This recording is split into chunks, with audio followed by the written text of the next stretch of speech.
Hey, how's it going, everyone? Welcome back to the channel. Today we're going to be talking about the final nights of blocks A and B, and honestly I couldn't be more excited to talk about a few of these matches, so I just want to jump into it. When I tune into pro wrestling, I love to watch it all, but if there's one kind of match I could say that gets me amped the most, it's a match like Gabe Kidd versus Yota Tsuji. This was absolutely incredible. The absolute peak of a young guy prove-it match. This truly felt like the culmination of a deep-seated young lion rivalry, and it was awesome. Of course, Gabe tries to attack Tsuji at the beginning, but man gets tricked with a doppelganger that looked exactly like Tsuji. That had to be his brother or something. I think they mentioned it on commentary, like, is his twin? But Gabe saying, "Oi, who the fuck are you?"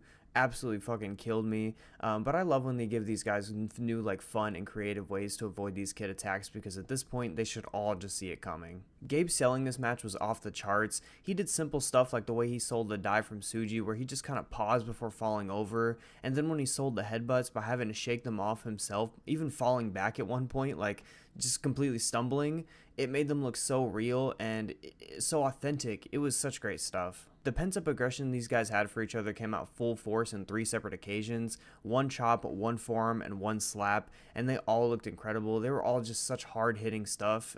Oh my god. The chop exchange left no room for doubt. They were hitting each other as hard as they possibly could. I don't even think one of them sounded off.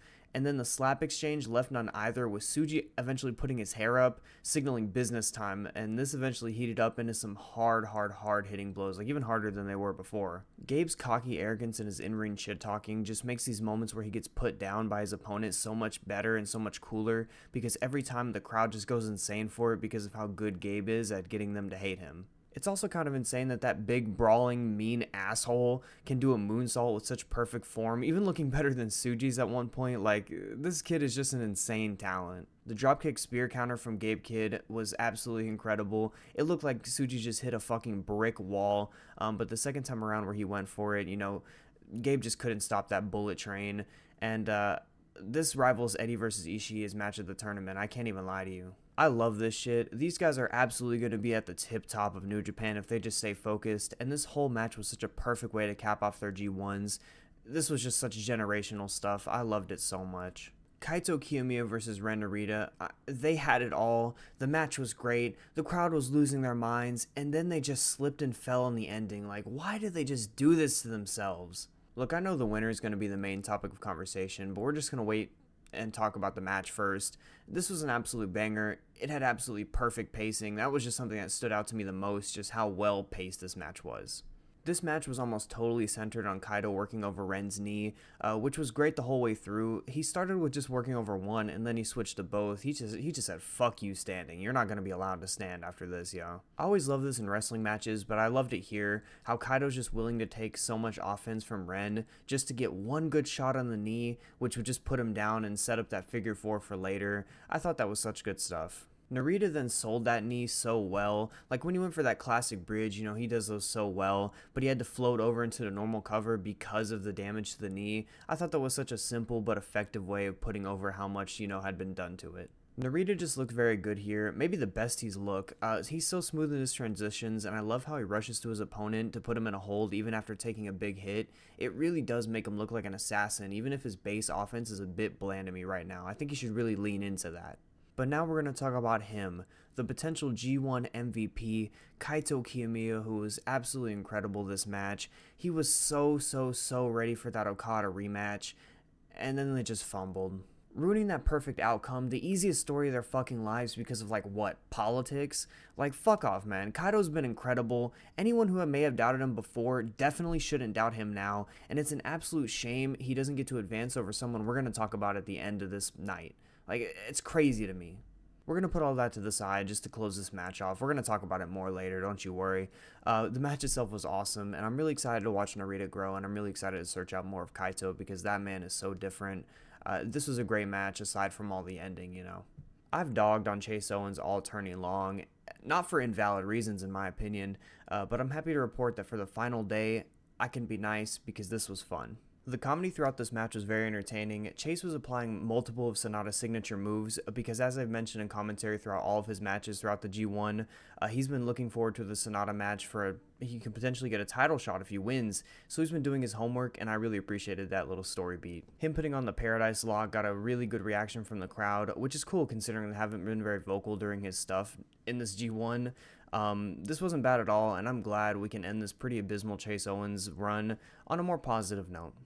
We finally arrived at the main event match, and I'm sorry, but I think people are out of their minds for the way they've been talking about this match. Before we get into Hikuleo, Shota was perfect in this match. He played the underdog fiery babyface to perfection. He got the crowd super behind him, and this was just another moment where he proved he's the future, because of course he did. As for Hikuleo, I thought he played the part of Goliath well. He was a force and it came across, but like, what else was he? His offense was boring, he was slow because he's too fucking big, and maybe I'm just not a fan of the big guy wrestler. I mean, I'm not, but like, what the hell were they thinking having him go out of this stacked ass A block? Look, the guy's fine. I think he's fine, but let's be honest, he's not anywhere close to the level of any of the young guys in his group. Like, not even in the same planet, not even in the same stratosphere to me. Like, they're just such on a tier above him. This match should have ended on that insane looking superplex. It was awesome. Shota should have gotten the win right there. But no, we're going to have to watch a Hikuleo playoff match instead of Shota or Kaito Kiyomiya. This is honestly just bad process. This guy has no momentum with the crowd. He hasn't done nearly anything of note, and they decide to push him into the G1 playoffs because what? You don't want him to go to WWE, and we should start to care about him then? No, I'm good, bro. I'm sorry if this come across as a hate rant. I don't hate Hikuleo. I think he's a fine wrestler. I've said this multiple times here. I think he's a fine wrestler. But having him advance over any of those young guys is an absolute mistake. And I hope that people trying to lazily defend that terrible booking decision come to their senses over time or when we watch a Hikuleo playoff match. Star ratings up here on the side, 2 out of 4 is absolutely amazing for me, especially when there's a match on the level of Gabe versus Tsuji. But we're just not going to talk about this anymore because the Hikuleo thing just really like irks me so bad. So we're just going to move right on into night 14. I'm afraid it doesn't get much better to start night 14. Kenta wrestled his slow, bored, unathletic style of match that he's been doing this entire G1 that has just been an absolute bore to sit through. One of the very first videos I'm going to do after all my G1 content is I'm just going to go back and watch an old Kenta match because I hate that I've only ever seen him at this like state of his career just after all these injuries. Like, that's definitely going to be something I go do because it's just sad, man. His whole shtick isn't even that entertaining. It's honestly just tedious, and there was a point where he got his comeuppance during this match where he tried to go to hit Yoshi with a stick and it hit the top rope and bounced back into his face, but it was just so awkward and clunky, it just ended up looking like shit. Yoshi tried his best. Him throwing himself into those guardrails at full force showed that pretty damn well.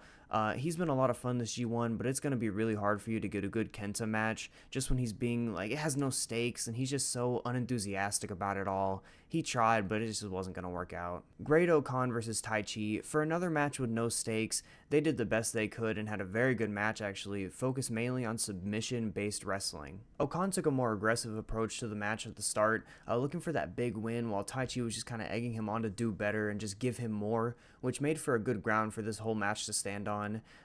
It was long, but it really wasn't unwelcome at all. Okan did a great job of selling the holds that Taichi was putting him in. They looked so rough, and Taichi did a great job of selling the choke at the end of the match that forced him to tap out. Overall, this match wasn't bad at all. I thought it took a second to get going, but once it was there, it did well to try to squeeze out any tension the match might have earned, despite the lack of stakes.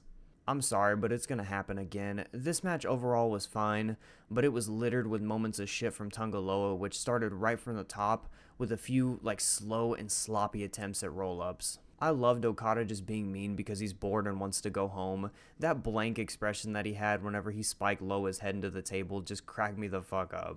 But yeah, I'm going to talk about it. You've all seen the clip.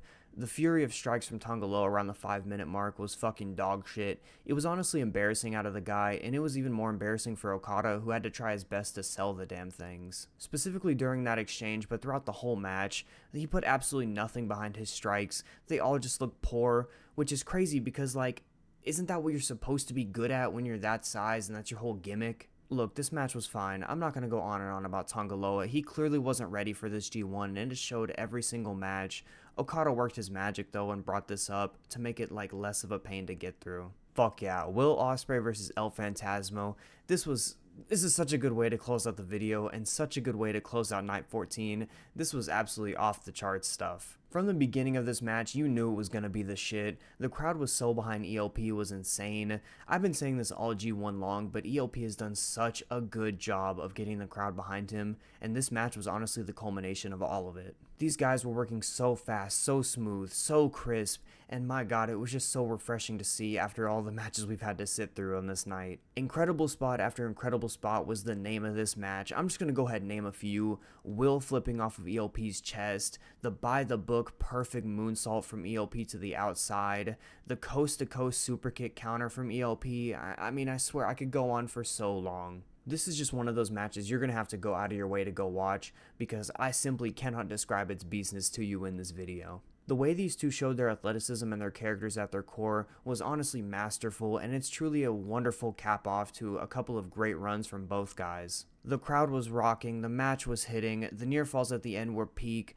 This was the shit, and it easily cracks the top 10 matches of the G1 so far. It's so simple for them to do that. I'm just a huge fan of both guys coming out, but especially ELP.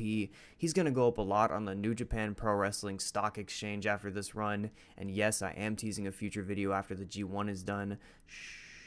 But yeah, this was incredible stuff. This is easily going to be in contention for match of the tournament for a lot of people, and I just love to see both guys show out like this. This was a wonderful way to cap off this night. And with that, we close the book on blocks A and B in the G1 Climax 33, and there's definitely going to be a video rounding up the G1, but I'm just going to spoil a little bit. Block A is the easy block of the tournament for me. Just so many great matches I can't help but love.